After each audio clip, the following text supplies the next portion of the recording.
اس کا پہلا شعر ہے، چاہیے اچھوں کو جتنا چاہیے، یہ اگر چاہیں تو پھر کیا چاہیے۔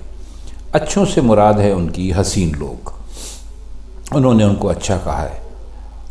اور دوسرے مصرے میں جو یہ کا لفظ ہے، یہ بھی حسینوں کے لیے استعمال کیا ہے۔ تو اس شعر کا پورا مطلب یہ بنتا ہے کہ دنیا میں صرف حسین لوگ اس بات کے حقدار ہیں کہ انہیں چاہا جائے، اور اتنا چاہا جائے جو چاہنے کی آخری حد ہے، اور اگر خوش نصیبی سے وہ بھی چاہنے لگیں تو اس سے بڑی نعمت کوئی نہیں ہو سکتی۔ تو شعر میں کوئی خاص ایسا فلسفہ ہے نہیں جو کہ مرزا غالب کے شعروں کی خاصیت ہے، لیکن بہرحال مرزا کا شعر ہے، اس غزل کا پہلا شعر ہے، تو ہم نے اس کے معنی آپ کی خدمت میں پیش کر دیے۔ دوسرا شعر ہے، صحبت رنداں سے واجب ہے حذر، جائے میں اپنے کو کھینچا چاہیے۔ حذر کا مطلب ہوتا ہے پیچھے ہٹنا یا رکنا یا پرہیز کرنا، اور میں بچنا کے ساتھ کھینچنا، یعنی یہ ایک طرح سے شراب پینے کا یا مہکشی کا ترجمہ ہے، مطلب وہی ہے شراب پینا۔ یہاں مرزا نے کھینچنے کے ساتھ استعمال کیا ہے، لیکن پہلے مصرے سے واضح ہے کہ ان کا جو مقصد ہے وہ حذر ہے، یعنی بچنا ہے۔ تو اس کا مطلب یہ ہوا کہ رندوں اور شراب نوشوں کی صحبت سے دور ہی رہنا چاہیے، اور وہاں جا کر شراب پینے کے بجائے شراب سے پرہیز کرنا چاہیے۔ یعنی اگر کبھی آپ کو ایسا اتفاق ہو جائے کہ آپ رندوں کی یا شرابیوں کی محفل میں پہنچ جائیں اور وہاں آپ دیکھیں کہ ہر کوئی شراب پی رہا ہے، تو آپ کو اپنے کو اس سے جائے میں اپنے کو کھینچا چاہیے، یعنی اپنے آپ کو اس سے آپ کھینچ کر رکھیں، یعنی آپ دور رکھیں۔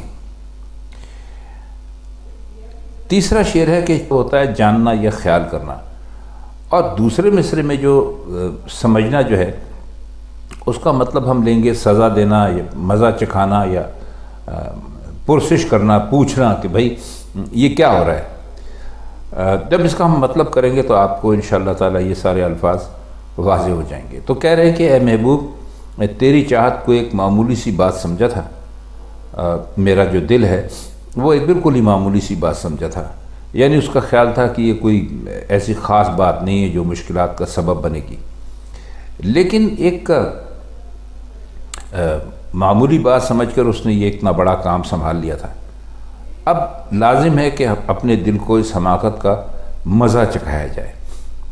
تو یعنی شعر اگر آپ اس طرح دیکھیں تو اس کا مطلب یہ کہ جو تیرا سمجھا، یعنی چاہیے کو تیرے سمجھا تھا دل، یعنی دل پہلے ہی سمجھا تھا کہ معمولی بات ہے، اگر عشق کر لیا جائے تو اس میں کوئی فرق نہیں پڑتا، وہ اتنا بڑا کام تھا وہ سمجھ ہی نہیں سکا، تو اب اس کو اس کی غلطی کی سزا ہمیں لازمی دینی ہے۔ ابھی اشارہ چاہیے۔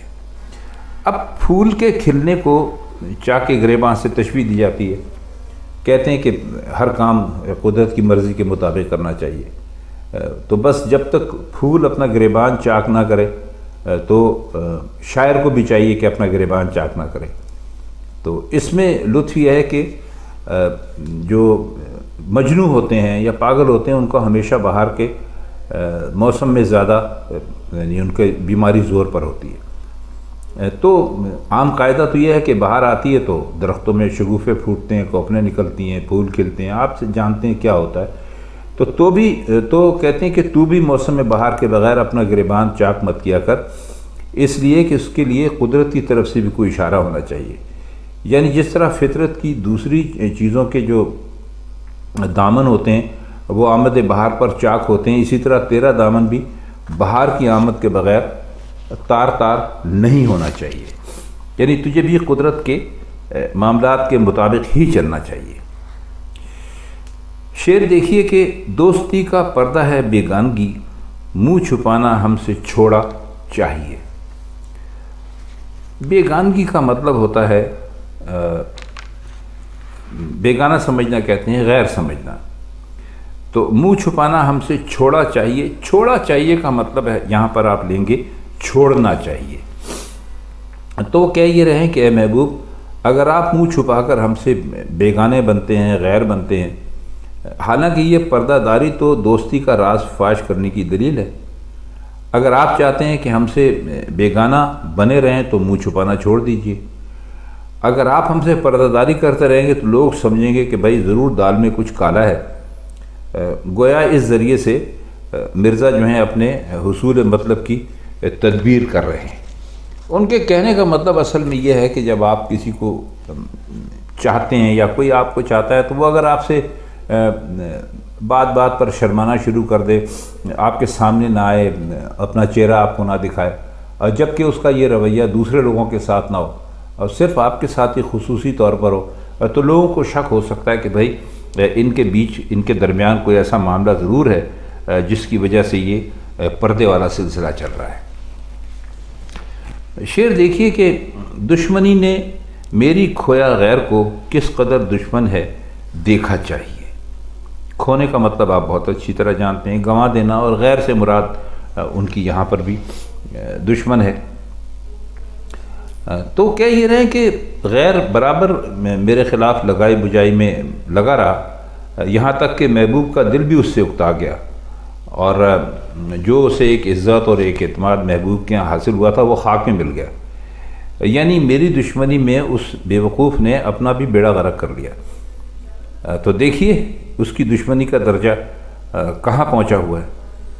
اور یہ سچ ہے کہ جب انسان کسی کے ساتھ دشمنی میں اپنے بھی نقصان کی پرواہ نہیں کرتا تو یہ دشمنی کی آخری حد ہوتی ہے، کیونکہ دشمنی میں اپنی ذات کو بھی بھول جاتا ہے، اور یہی حقیقت مرزا غالب نے اپنے اس شعر میں پیش کی ہے۔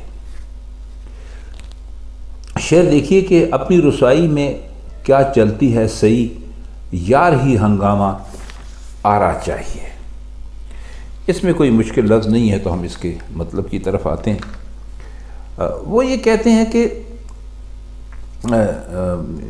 کہ جو ہے اپنے آپ عاشق خود اپنی رسوائی کے لیے کیا کوشش کر سکتا ہے۔ یہ معاملہ تو محبوب کی ہنگام آرائی پر ہے، جب وہ چاہے کسی کو بے صبر اور بےتاب بنا کر رسوائی کے راستے پر لگا دے اور اس کی عزت اور وقت برباد کر ڈالے۔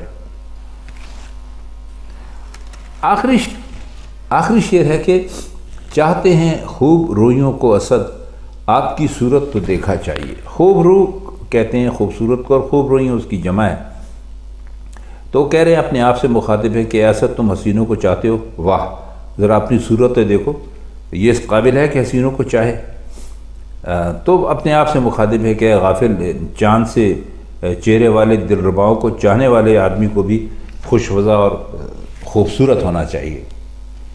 تو آپ اپنی ذرا شکل دیکھیں، اور آپ پہلے ان حسینوں کو دیکھیں جنہیں آپ چاہنے کا دعویٰ کر رہے ہیں۔ تو خواتین حضرات، یہ تھی مرزا غالب کی ایک غزل، جس کے چند مشکل الفاظ کے معنی اور مطلب ہم نے آپ کی خدمت میں پیش کرنے کی کوشش کی۔ تو آج کے لیے بس اتنا ہی۔ آپ سے ملاقات ہوگی انشاءاللہ غالب کی کسی اور غزل کے ساتھ کسی اور محفل میں۔ تب تک کے لیے ہم آپ سے اجازت چاہتے ہیں۔ خدا حافظ۔